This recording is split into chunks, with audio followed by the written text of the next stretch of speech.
C'est le jour qui marque le cinquantenaire donc, de l'existence de la communauté électrique du Bénin.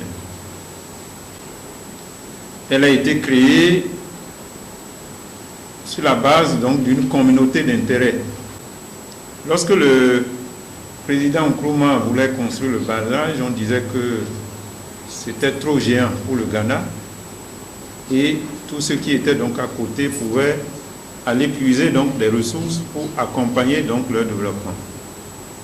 C'est ainsi que les pères fondateurs donc de notre communauté avaient décidé le 27 juillet 1968 de signer un accord qui a marqué la création donc, de la communauté électrique du Bénin.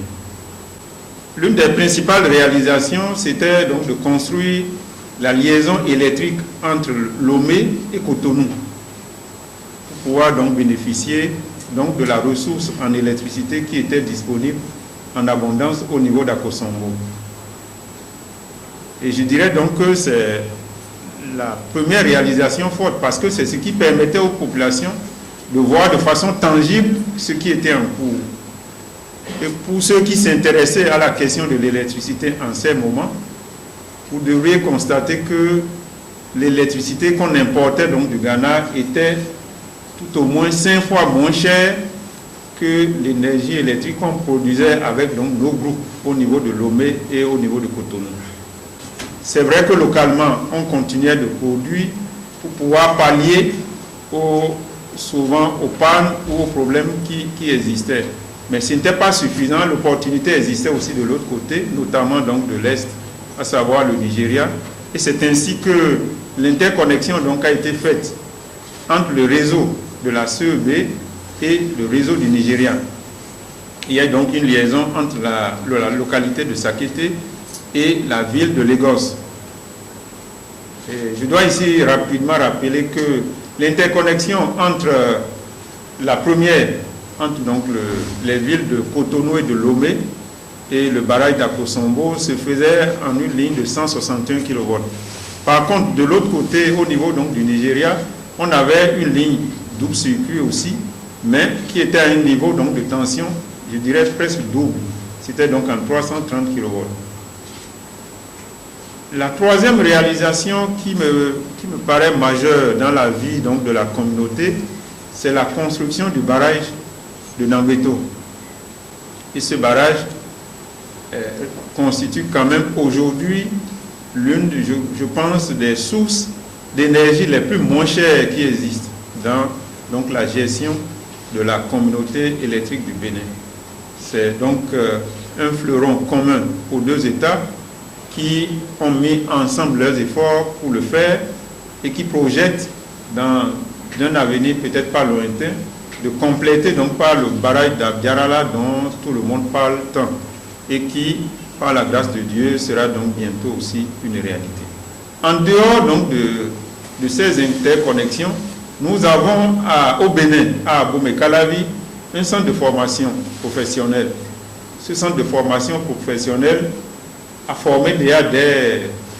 été créé pratiquement à la création aussi de la CEB et a formé donc les tout premiers techniciens qui ont donné vie aux activités, je dirais, industrielles et techniques de l'entreprise.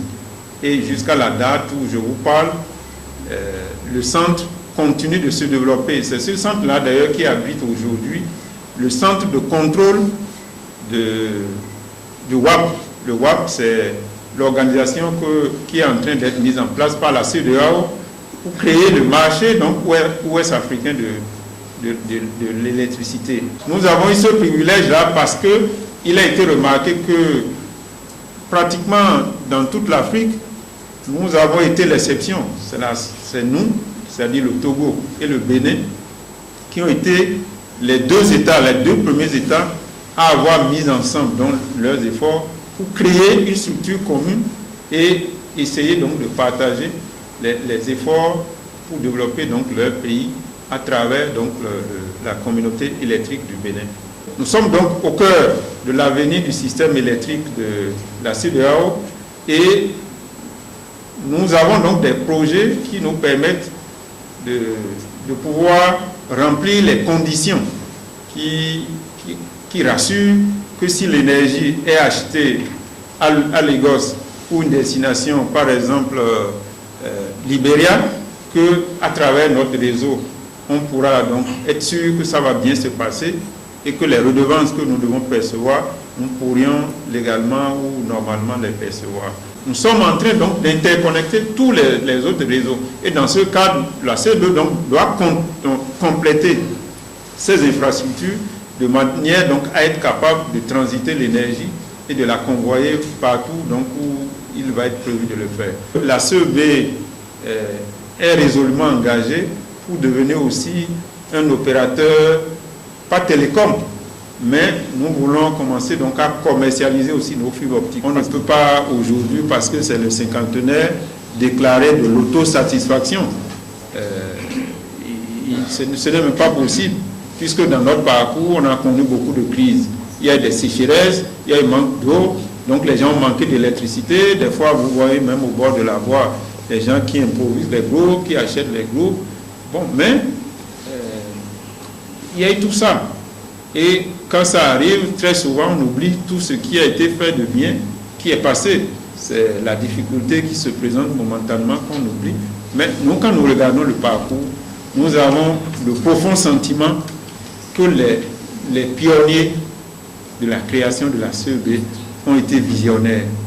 Nous ne sommes pas inquiets par rapport donc à ces défis-là.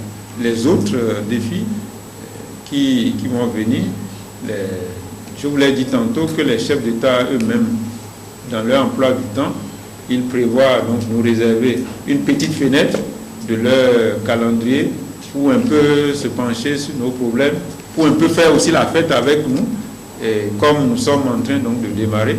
Et une fois, ça va être donc sûrement donc la fête de nos populations, de nos peuples, de nos pays, et pourquoi pas des journalistes aussi.